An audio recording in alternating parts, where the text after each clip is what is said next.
네, 날씨로 알아보는 오전장 증시 현황입니다. 먼저 맑은 날씨 보여주고 있는 지역에는 인선 ENT와 마크로젠, 보합권에는 웰크론과 CJ제일제당 위치해 있고요. 마지막으로 흐린 날씨를 보여주고 있는 곳에는 삼성중공업 위치해 있습니다. 네, 이어서 전체적인 종목을 한눈에 볼 수 있도록 표로 정리해봤습니다. 화면으로 살펴보시죠. 네, 그럼 본격적으로 증시 기상도 시작하겠습니다. 먼저 맑은 날씨를 보여주고 있는 곳 인선 ENT입니다. 네, 폭우가 장기간 이어지면서 폐기물 관련주들이 강세를 보이고 있습니다. 작년과는 다르게 전국적으로 기록적인 폭우가 쏟아지면서 각 지역에서 재난 발생 사례가 빈번하게 일어나고 있습니다. 이에 따라 대량의 폐기물이 나오면서 이 폐기물 업체들의 실적이 좋아질 거라는 기대감이 늘어나고 있습니다. 사실 폐기물 처리 사업은 성장성이 꾸준하게 증가하고 있었는데요. 2013년 하루에 38만 톤씩 발생하던 폐기물은 2018년에는 43만 톤으로 늘어났고요. 최근에는 코로나19 사태로 의료 폐기물이 증가하고 배달 음식 증가에 따라서 일회용품 소비가 늘어나고 있기 때문입니다. 또한 지난 5월에는 폐기물 불법 처리에 대한 법적 책임을 강화하는 폐기물관리법 개정안이 국회를 통과하면서 올해는 폐기물 처리량이 더 늘어날 것이라는 전망이 잇따르고 있습니다. 이에 대해 국내 폐기물 시장 점유율 1위인 인선 ENT가 주목을 받으면서 맑은 날씨를 보여주고 있습니다. 네, 이어서 두 번째는 마크로젠입니다. 마크로젠에서 코로나19 진단키트가 유럽 최외 진단시약 인증을 획득했다는 소식을 전했습니다. 마크로젠이 개발한 진단키트는 실시간 유전자 증폭 방식으로 신종 코로나 바이러스와 관련한 2개의 유전자를 검출합니다. 마크로젠에 따르면 이 키트는 임상시험에서 코로나19 바이러스에 대한 진단 정확도를 100% 나타냈는데요. 특히 타깃 검출력이 뛰어나서 미량의 신종 코로나 바이러스를 가진 환자를 선별하는 데도 적합합니다. 또 코로나19 감염 여부를 2시간 내로 확인할 수 있어서 대량 검사를 빠르고 효율적으로 수행할 수 있다는 장점까지 있습니다. 유럽 C 인증은 유럽 시장에 진출하기 위해서 필요한 필수 과정인데요. 이 인증을 받게 되면 유럽 전역에서 별도의 제한 없이 시장에 유통이 될 수 있습니다.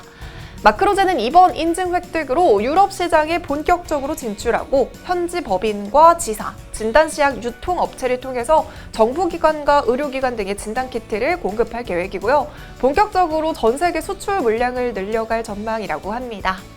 네, 이번에는 보합권에 위치한 웰크론입니다. 이번에 웰크론에서 방위사업청과 191억 원 규모의 방탄판 공급 계약을 체결했다는 소식을 전했습니다.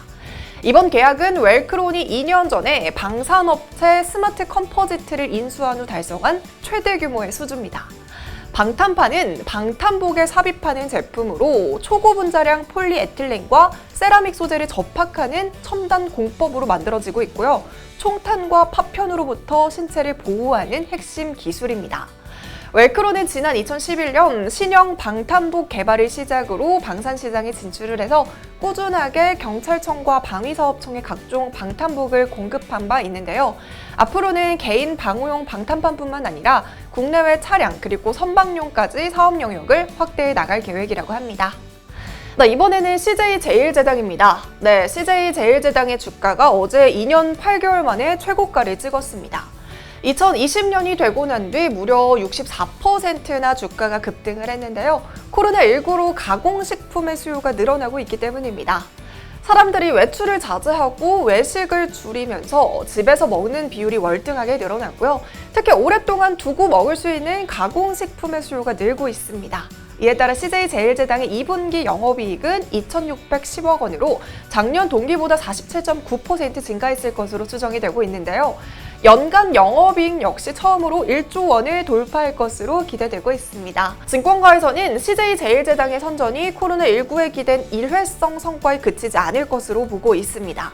코로나19 확산이 누그러지면 다시 외식을 하는 비율이 늘어나겠지만 CJ제일제당의 제품을 맛본 구매자들의 일부는 계속해서 고객으로 남을 것이라는 의견입니다. 네, 마지막으로 흐름을 기록하고 있는 곳은 삼성중공업입니다. 삼성중공업이 올해 2분기 실적이 어닝 쇼크를 기록했습니다. 삼성중공업은 2분기 매출액이 전년 동기 대비 4.5% 감소한 1조 6,915억 원, 영업적자는 7,077억 원을 각각 기록했는데요. 시장의 전망치를 모두 크게 하회한 어닝 쇼크 수준입니다. 삼성중공업은 지난 2017년 4분기 이후부터 11분기 연속으로 영업 적자를 계속해서 기록을 했는데요. 지속되는 영업 적자 탓에 두 차례 유상증자를 통해 늘렸던 자본도 증자 이전 수준으로 회귀했습니다. 특히 이번 실적은 드릴쉽과 관련된 손실과 코로나19에 따른 공정 지연 영향 등으로 설명을 하고 있는데요.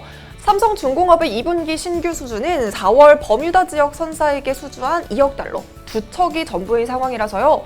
신규 수주의 중요도가 높아지고 있습니다. 네, 지금까지 증시기상도 김전이었습니다. 오늘도 좋은 하루 보내세요.